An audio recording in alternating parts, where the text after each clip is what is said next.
Although we are known as a nation of animal lovers, cases of cruelty are on the increase. Each year, the Scottish SPCA has to save thousands of domestic pets, horses and farm animals, and wildlife from harm and danger. The Society is giving us a behind-the-scenes look at the lengths they have to go to in rescuing Scotland's injured, abandoned and abused animals. Coming up, 2 baby owls fight for their lives. And we'll get them to our wildlife centre and they'll get hand-reared. We'll probably have to tube feed them for a wee while. And a surprise guest sets up home in Huntly. Did you actually find it in your garage? Oh, did it just come in?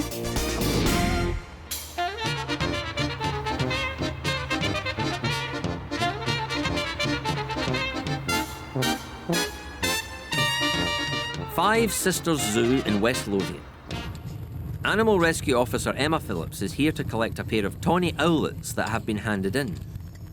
What was the situation with them? A gentleman found them, I think it was yesterday morning, Uh-huh. and obviously he's kept an eye on them. Gone back this morning, there was 3. One of them was found dead. Oh, no. And the other 2 are sitting. Yes, Mum's definitely not she's there. Abandoned. There Yeah. was a mouse appeared, he said, but obviously they're too young to eat by Yeah, themselves. they are, exactly. So obviously phoned you guys again and decided to take No, them that's away. fine, not a problem. The Tawnies have been fed by staff at the zoo, but now they need some specialist care to allow them to be released back into the wild in a few months. I see it was kind of a half eye open Right. earlier. This one here, you can see it's just almost open. And which one did you say was the strongest? This That one This looked a one's bit the stronger. strongest. He was sitting up. This one was not wanting to sit up. But I say they've both eaten. Yeah. They've taken a few bits of. That's good that you've got something down there. That's fine, we'll get them to our wildlife centre and they'll get hand-reared. We'll probably have to tube feed them for a wee while. The staff at the Wildlife Rescue Centre at Middlebank are acknowledged experts in the rearing and then the release of wild animals, especially birds.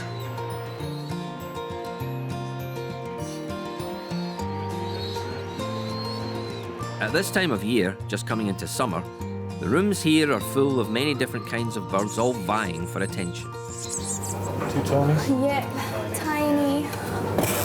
Well, they shouldn't be on the nest. No. The 2 Owlets we've just got in, it's extremely unusual for us to get them at that sort of age. They're at the age where they would still be in a hole in a tree, around a week old at the most, totally dependent on their parents. We generally get them in at about 4 or 5 weeks old when they've started what we call branching, which is leaving the nest and being fed by the parents in the trees. They'll go through our rearing process, which is largely hands-off, so that we can get them back into the wild. So with a bit of luck, come August time, they'll be free.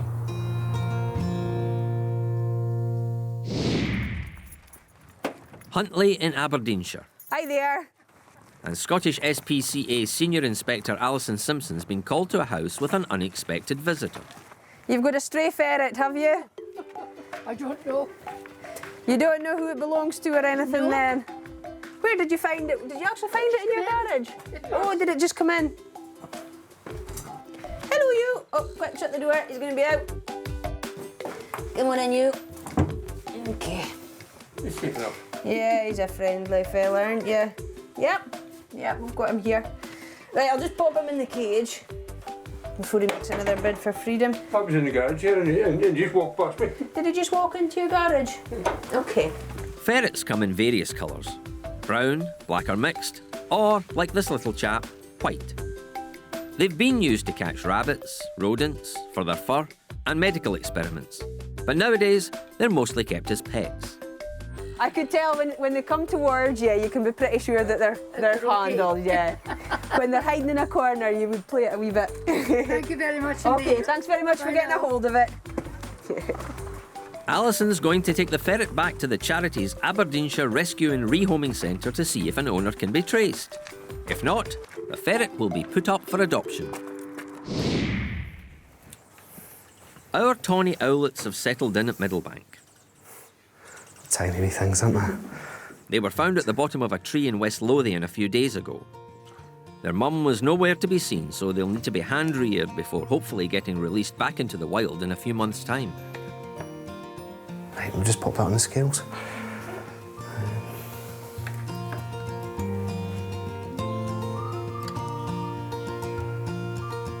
194, okay. It's important Wildlife Rescue Centre Assistant Manager Colin Liddle and Wildlife Assistant Lorraine Gow make sure the owlets are accurately weighed and easily distinguished from each other. This is just purely so we can identify which one's which. We're wanting to monitor the progress of each of the Tawnys.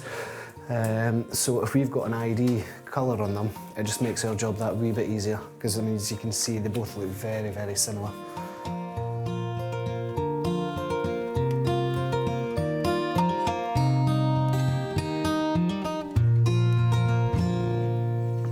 That's what the mother would do. She would tap it and they take it. And as they get older, we can actually start to give larger pieces of food as well. And it's only a matter of time before they start picking up for themselves. If everything goes well, these owlets will be transferred into an outdoor aviary in about 3 weeks, where they'll begin their journey towards being released back into the wild. I think that might be them full now. Thank you very much indeed. Okay, thanks very much for getting a hold of it.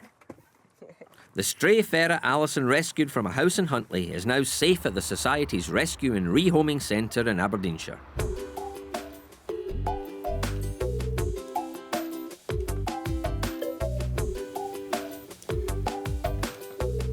It's unlikely he'll have a microchip, but it's still worth checking. Here you go, mister. It would make finding the owner a lot easier. So no chips found, just in case anything, if he's microchip, but nothing found there, which isn't actually that uncommon. Generally, by the time they get in here, they'll have been scanned, so it's unusual for anything to have a chip by the time it gets here. A lot of people microchip their pets now, which is a little chip that's implanted into their neck, and if they're microchipped, it gives us all their details. We can return them to the owner. We've never had a ferret with a chip before, but there's always a first. Judging by this wee guy's condition, he's a well-loved pet, so it's likely his owner will come forward. If not, there's every chance he'll be successfully rehomed.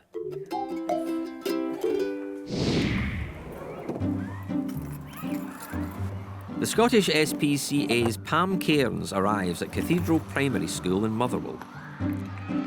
As well as being an animal rescue officer, a lot of Pam's job time is spent teaching kids about animals and how to treat them well. Kids love it. Yeah, they can't wait to tell me about their hamsters and their guinea pigs and their gerbils. Well, good afternoon, Primary 7. My name's Pam, and I work for the Scottish SPCA.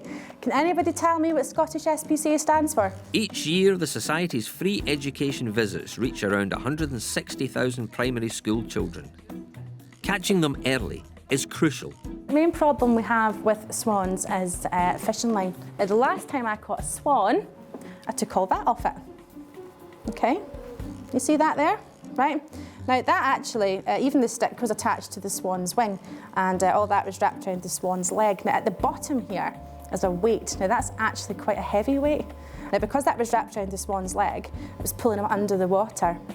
So he couldn't swim and he couldn't fly and he couldn't get onto the land, so he was actually quite easy to catch. Senior Inspector Billy Linton has been called to an alleged case of dog abuse in Glasgow's tough Summerston district. Staffy. The dog is a Staffordshire Bull Terrier, a breed sometimes unfairly portrayed in the media as dangerous and aggressive. Have you got a Staffy? I've got a Staffy. Yeah, I might be up to see you. Has anybody else on this floor got a Staffy? No. No, it's you I want to speak to then. Right. That's okay. At first, the owner isn't happy about the visit. Hit the jackpot. But finally, he agrees to let Billy in to find out his side of the story. I'm Inspector Linton from the Scottish SPCA. There has been an allegation that you've been kicking the dog and screaming at the dog. Yeah. Right. Yeah. Have you any explanation to offer me? They were fighting. Two dogs were fighting. The neighbour upstairs dog and him were fighting. I was shouting them. I was trying to get them away from them. So it was for your own dog's protection? Yeah, and the other dog's protection. Right. I was trying to separate them, Yeah. and I grabbed them by the testicles. Right. Two polo smokers came, and it was two dogs that were fighting. There's people Right. fighting and that. Again? We're good friends, you know what I mean? And it's all around our friendship with the dogs, fine, her dogs, we cut its neck and that, it's been to the vet back and Well, that's forth. good. But we always got them, see how the dog is, and But I give a wee chat now when I take my dog out. Okay. Just to keep the two dogs away from each There other. used to be a guy that owned a staffy further up, and he bled it and all that. He made it for fighting, you know what I mean? And the dog has killed a few dogs. All right. He doesn't stay there anymore, you know what I mean? And I think the dog eventually. So they don't, as soon as you see it like that. Now it took me a couple of years to win there. Some of the old people across there with their wee dogs. Aye, because you had a staff. Because he's a staff and all, he's not like that. What's your name, sir? Billy's getting to the bottom of the complaint. And there's no problem. The owner cares about the dog and seems to know what he's doing. And the staffy is definitely friendly. But Billy still thinks some advice is needed. When he's out, keep him under control. Aye. And it's all down to responsible ownership, basically. His harness, he just snapped his harness there. You know, Aye. always rubbing against it and it Aye. just snapped. So I need to go get a new one, but the leash isn't good enough, you know what I mean? He can't. I'm going to try and ruin your next method of controlling them, and that is I suggest you get them neutered. Not because you grab them, and I'm only suggesting it as... I've never used them to breed, so he's never No, it's not a case of that. woman, so he wouldn't miss it. It's not for that reason. It's, some people say, well, if they've got a bitch, they would get the bitch neutered because they don't want a load of pups or unwanted pups, which is fair enough. But if he gets off the lead for any reason, or the door's open and he bolts, he's not going to bring you 15 pups home. He'll leave them somewhere else. So it's a good policy, you know. And you can sniff it when bitches are on here. Where you can control them. It's just so a bitch doesn't get caught with him. Yeah, it was a really nice dog, very friendly dog. It doesn't look cowed, it's gone over to the owner, it was coming over to us. Quite a well-behaved dog. The explanation he gave about fighting with the other dog is a very plausible explanation. And he used, don't even think it was excessive force by the way he was talking, but you are allowed to use reasonable chastisement to control your own dog. And what he was trying to do was to prevent further injury to his own dog, so that is acceptable. I have given a bit of advice just to say that, you know, if his dog does step out of line and does go for another dog, that he is responsible for his dog and his dog's actions. He's quite aware of that, so he's got to put that into place. So, no, it seems quite reasonable and took the advice given. The two Tawny Owlets have been at Middlebank for almost 3 weeks.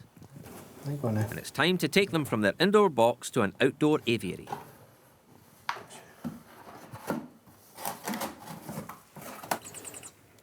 Already they are much bigger than when they first arrived.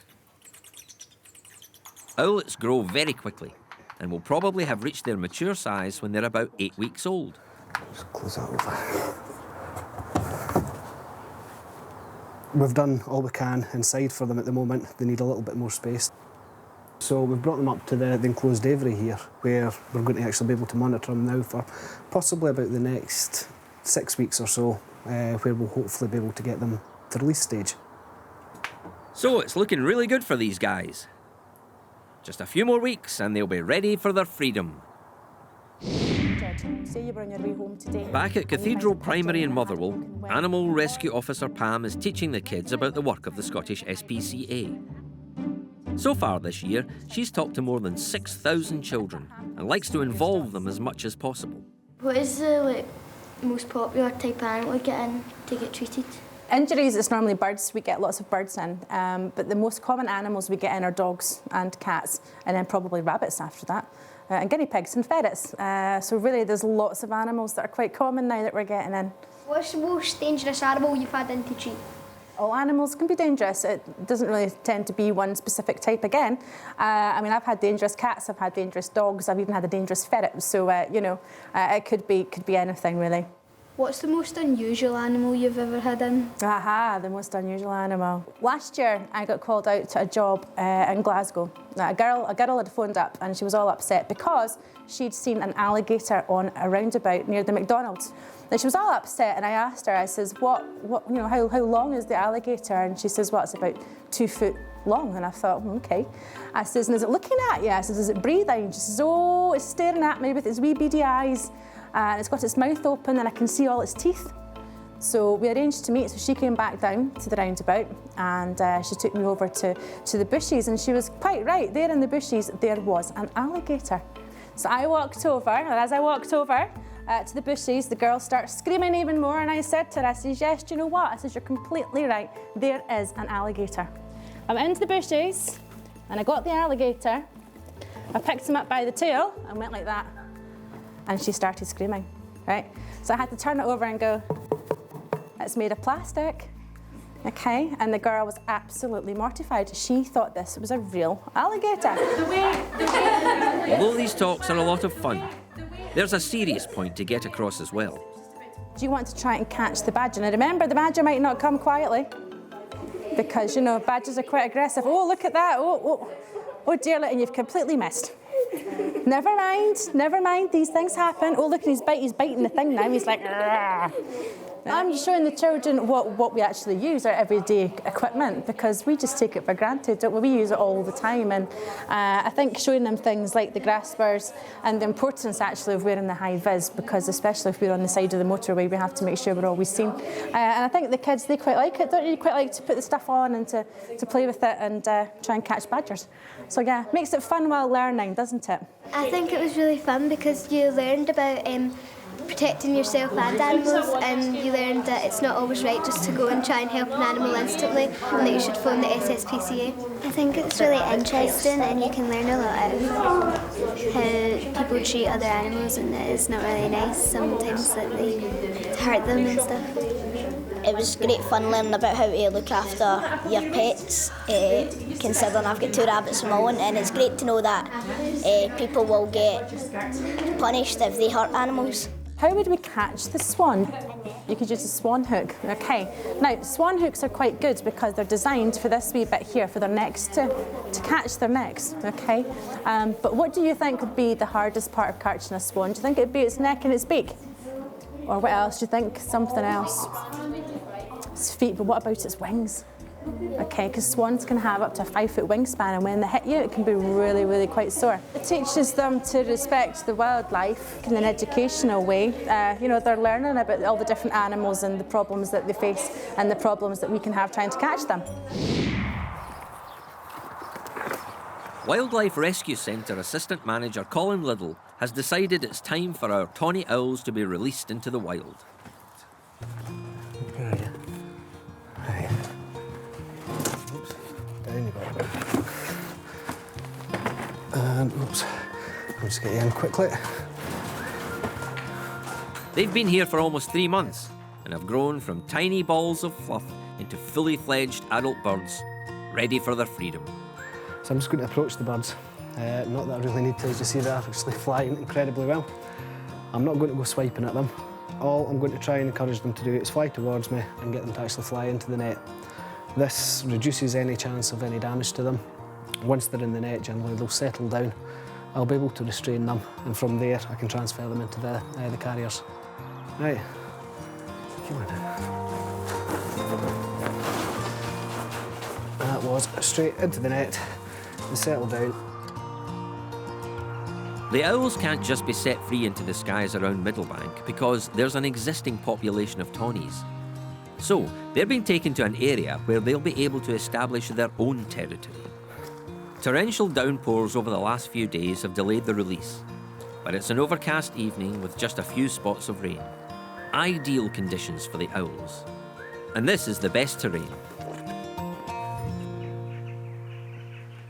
What we've got here is actually a nice mix.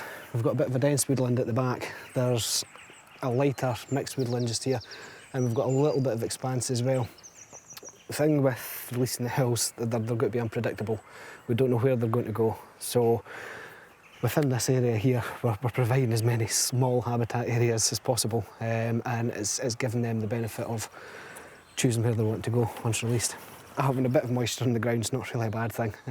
It's encouraging the worms to come up, so it'll give them that little bit of food source just to start off with. We'll just get this first one away and see where you're going to go.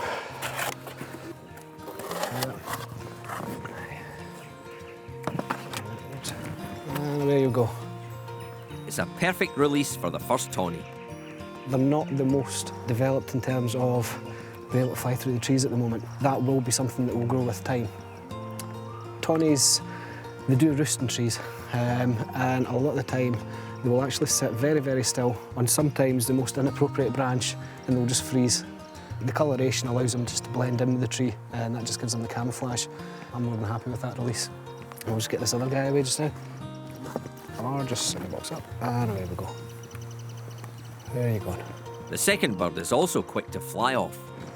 They've got just as much chance of surviving as any wild hatched. They're into an adequate habitat. There's plenty of food round about for them. There's no reason why they shouldn't have a happy, prosperous life.